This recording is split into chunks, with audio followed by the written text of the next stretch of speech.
This screencast is looking at Summer 2015 Question 1, paying particular attention to Part A and Part B around the area of divisional performance measurement.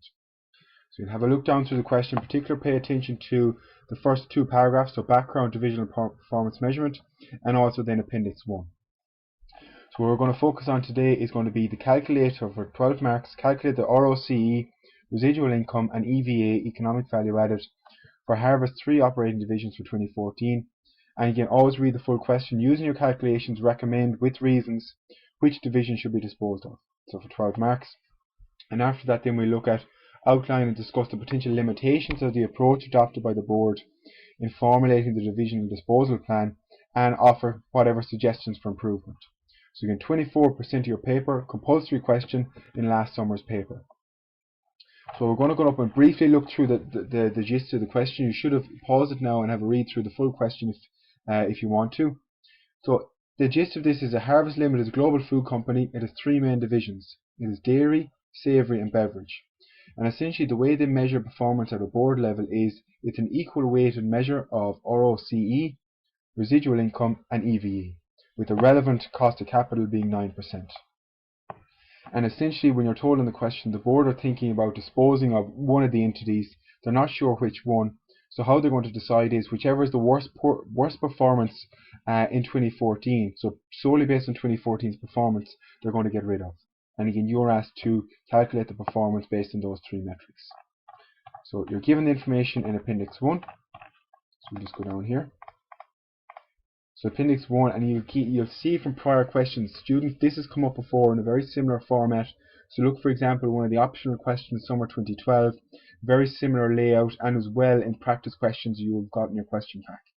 So you're given information about dairy, savoury and beverage, sales, expenses, some interest, some tax, and the capital employed, and you're told what the tax rate is.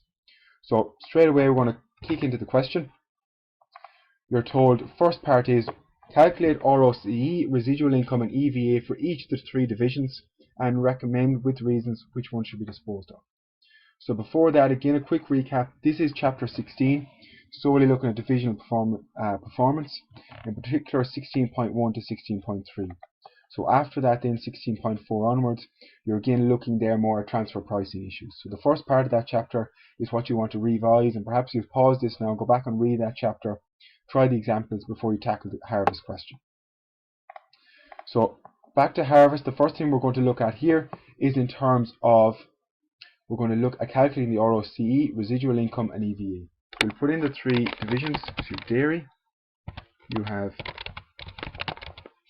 beverage, and you also have the final one. The final one here is savoury. So first thing we have to calculate is ROCE. So to calculate ROCE, what you typically need, and you need to go back, make sure you're comfortable with the formulas. It is open book, so don't be too worried about learning them off. With your ROCE figure, the appendix here, is your operating profit, which is profit before interest and tax, so you can call it OP or PBIT, over capital employed, so we call it CAPM. So capital employed we're already given. It's 9500 for dairy, so I'll just move these around to be consistent with the numbers in case we get mixed up. So it's 9.5 million, so these are in thousands. For dairy, it is 14 million for savoury and 18,750 for beverage.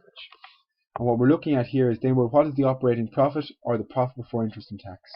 And again, a small bit of calculation required here to get what the figure is. Now, to some extent, it's fairly straightforward. What you're doing is we'll start off with our revenue figure of 3950, and we'll take off all of our tax or all of our expenses figures. So we'll only do it for the first one to illustrate, and then you can do it and replicate it thereafter. So minus 340, minus 45, 665, 95, 115, 350, 40.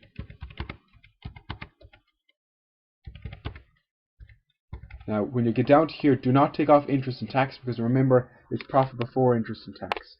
And that should get to us a figure of 820,000 for operating profit for dairy.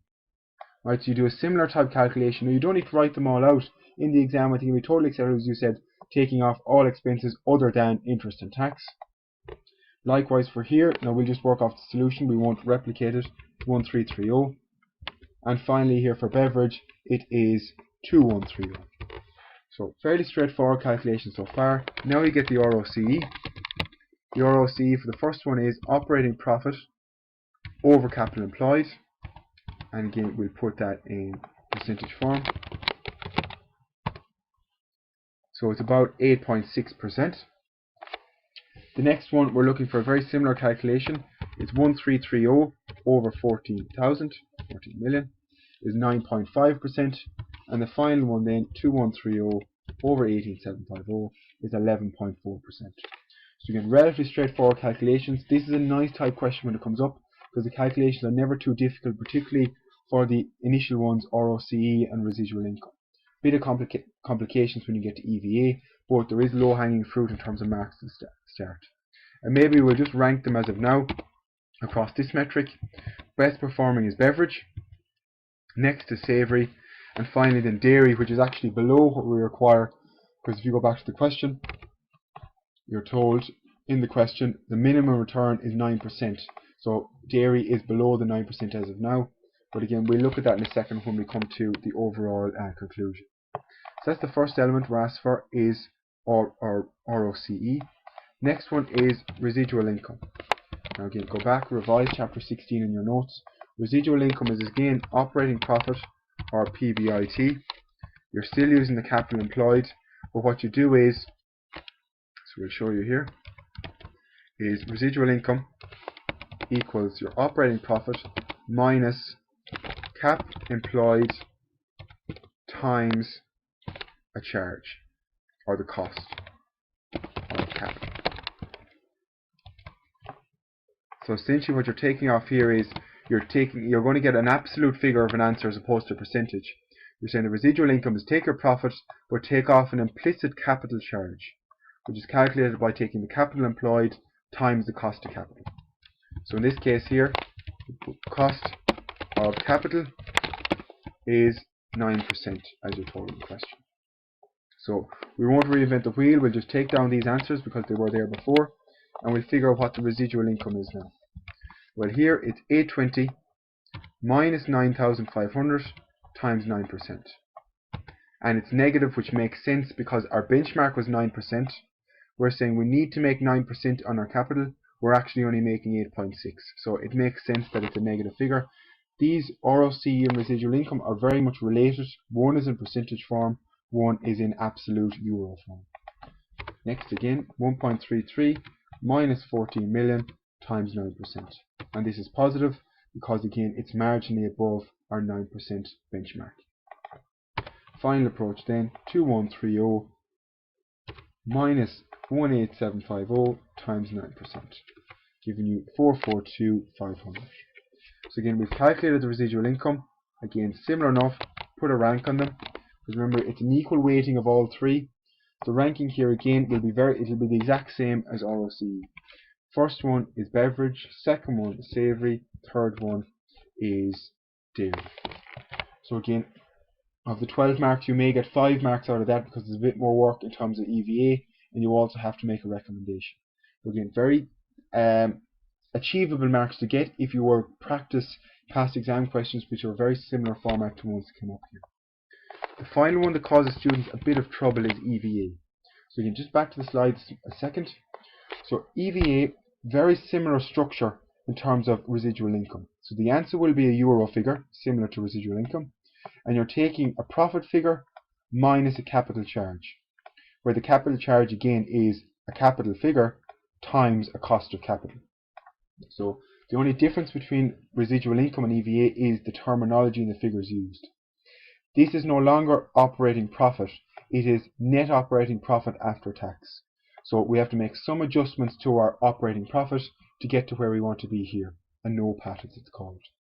Likewise here, in terms of capital charge, we need to make, well, firstly we use WACC. In this case it will be 9%, we're not given any other figure, but we have to make an adjusted capital figure. And there's some adjustments, as it says down here. This requires adjustments to be made to both the profit figure and the capital figure. So look in your question, or your book should I say, in chapter 16. It does it very well. Particular look, perhaps before we try this, at the example on page 677 to about 680. Very well, and looks at a lot of the core elements for economic value added. So some of the specific adjustments that you need to make in EVA. What you do is, it essentially, now remember the concept here. The core concept is to adjust traditional metrics, i.e. ROC and residual income, which is based on accounting profit, and adjust to look at the economic value created. So not to be restricted by accounting standards, i.e. you write off expenses in the year that they're incurred. They're saying, well, actually some expenses, i.e. the value creating expenditure, such as training, R&D, advertising, they actually create value over a number of periods, and therefore you should capitalize some of them, like you do when asset under IAS 16, and write it over off agreed period. So typically you'll be given the period to write off the value creating expenditure in the question, and we were in this case, and we'll look in a second. You reverse any impairment of goodwill and add it back to capital. You eliminate any deferred tax, and finally the common adjustment to be made is the NOPAT figure looks at net operating profit after tax. So what you need to do is you need to strip out any impact of the interest. So remember, interest is tax deductible. Therefore the tax bill that you will have in the question has that benefit of being reduced by interest. However, from the NOPAT, you strip out any impact of interest and you solely look at the tax that would have been incurred without any interest.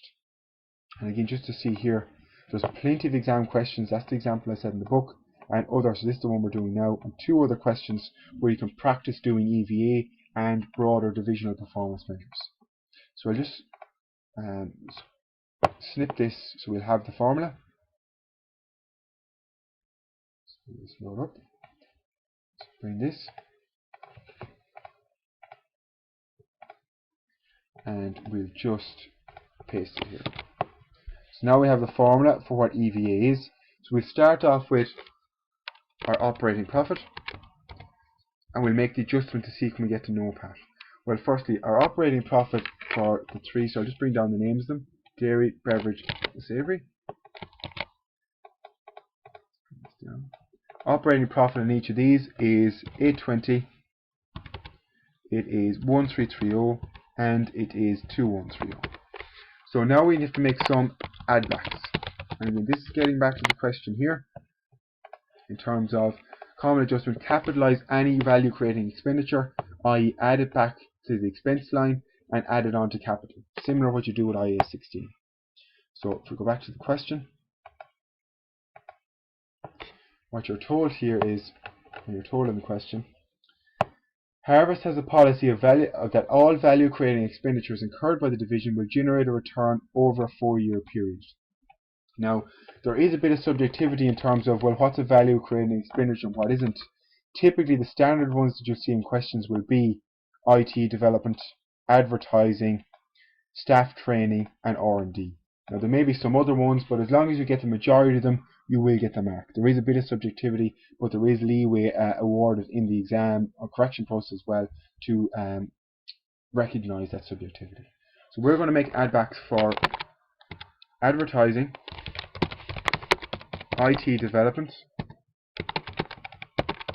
staff training, and R&D.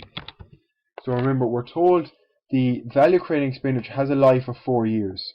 So if you incur it this year, well, this is one of the years. So essentially what you do is you say, well, this expense has 3 more years to run. Therefore, we should only allocate the expense, that's 750, over the next 4 years. So including this year, we'll have to defer 3/4 of it.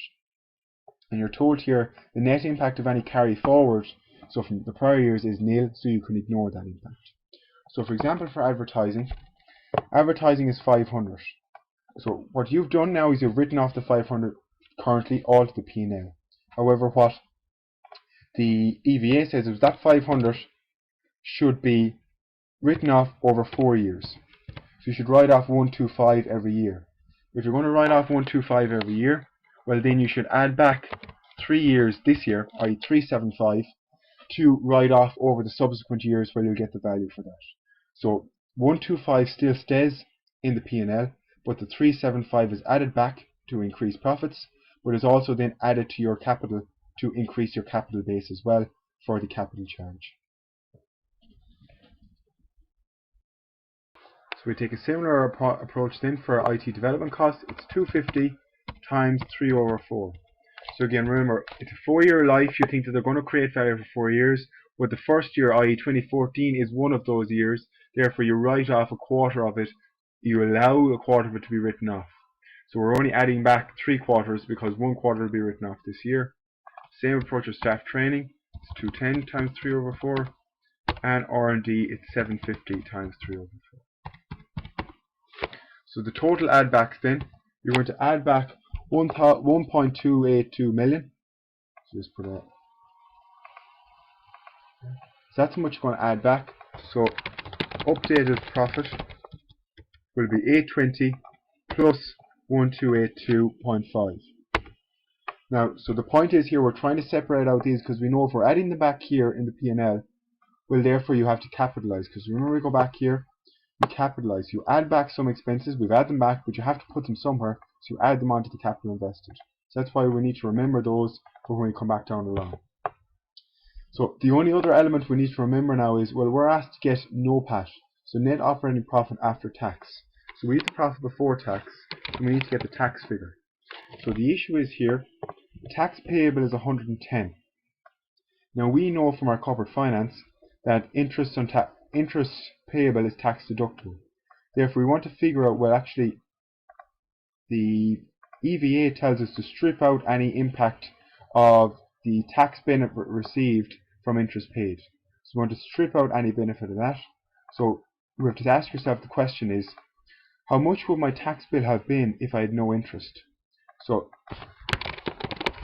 tax saving on interest.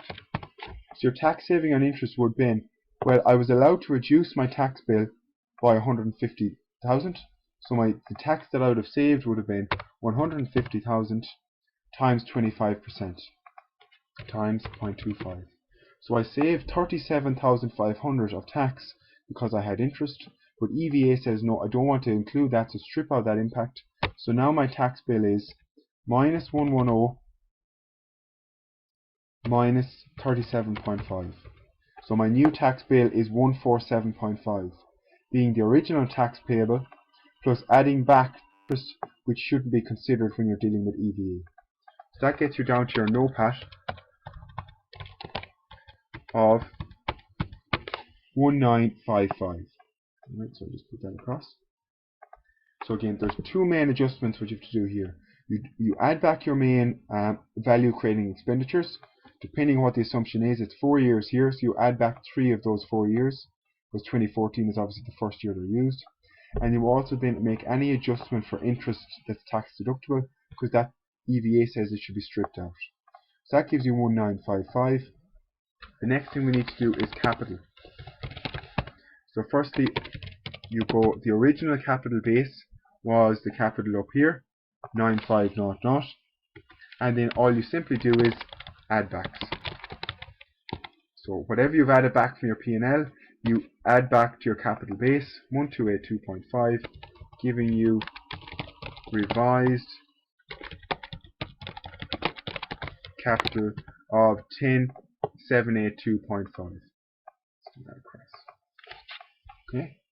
So the point is here, it's not overly complex. It's just as long as you remember what the calculations are, and more importantly, you understand why. The argument is that the current way of accounting standards do not reflect the true economic value added.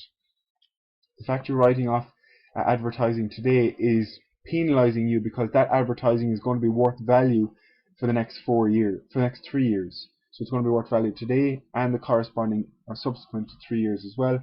Therefore, what EVA says is, well, let's ignore accounting practices and let's add back some of that value and release it over when the value has been created, i.e. over the next 3 years. So to calculate the EVA then, it's going to be the NOPAT, so remember this formula here, NOPAT minus the capital charge, minus the capital times 9%, which is the capital or the WACC that you're given because you're not given any other interest rate, meaning the EVA here is 984.575. Okay. So again, once you've understand one approach or one division, it's the exact same for the other divisions. So you start off again with your 1330. You add back advertising costs 400 times 3 over 4. You add back some of IT development. You add back some of R&D, and you add back some of staff training. So we're not going to go into each and every one because it's very mechanical after that. It's just you make an attempt at it and go back and look at the solution and see, am I coming up to where the figures are? So you should be coming up, for example, for a NOPAT for the savoury division of 2090, and you should be coming up for the beverage division of 2585. And if not, you can go back and check where you're going wrong. The revised capital base then is 14930 and 19406.25. So you don't might need 0.25 here, it's only rounding, but just to be consistent. So now that you have those two figures, the NOPAT, so again a bit of work, going back, very similar approach again, so it's very mechanical after the first time, and the revised capital, we can calculate out what our EVA is. So that minus the capital times 0.09, and again NOPAT minus the capital times 0.09. So all the time we're looking at this formula here. And similar to before, you just rank them. The rank here is, well, actually now the dairy division is number 1, beverage is number 2, and savoury is number 3. So we have a different ranking here. So that's essentially probably 10 of your marks. So we go back up to here. Calculate ROCE, which we've done up here. Residual income, which is here.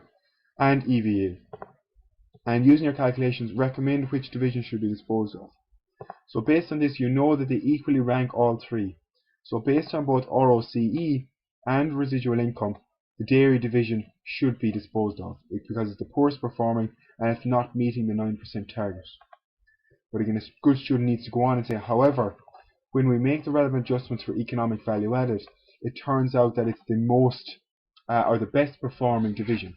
Therefore, using EVA, it's the best performing, and the actual worst performing is your savoury division.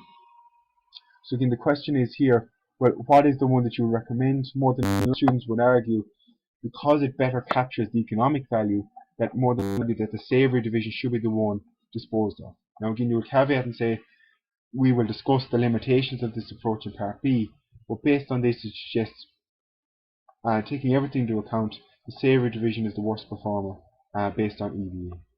But again, you're looking for 2 or 3 succinct points, have a look at the suggested solution, and that should get you your marks. The next point to ask is here, outline and discuss the potential limitations of the approach adopted by the directors in formalising their divisional disposal retention plan. So essentially they're saying, whichever one is the worst performing based on these 3 metrics in 2014, we're going to get rid of. So you're asked to discuss this, the limitations of it, and also offer suggestions of improvement. Right? So you can go have a read here in terms of this is telling you how they're deciding what to get rid of. So again, some of the key points, remember what you're asking the question. It's outline and discuss the limitations of the approach and offer suggestions. So some students may do it up on somewhat of a table. Again, you may make a few detailed comments, which will say here's a limitation, and you may then discuss straight away here's a suggested for improvement.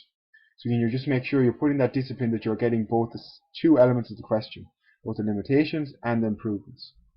So again, we won't go into too much depth here, but again, even at a high level, from your knowledge of what you've already done, one of the key limitations is you're only looking at financial metrics.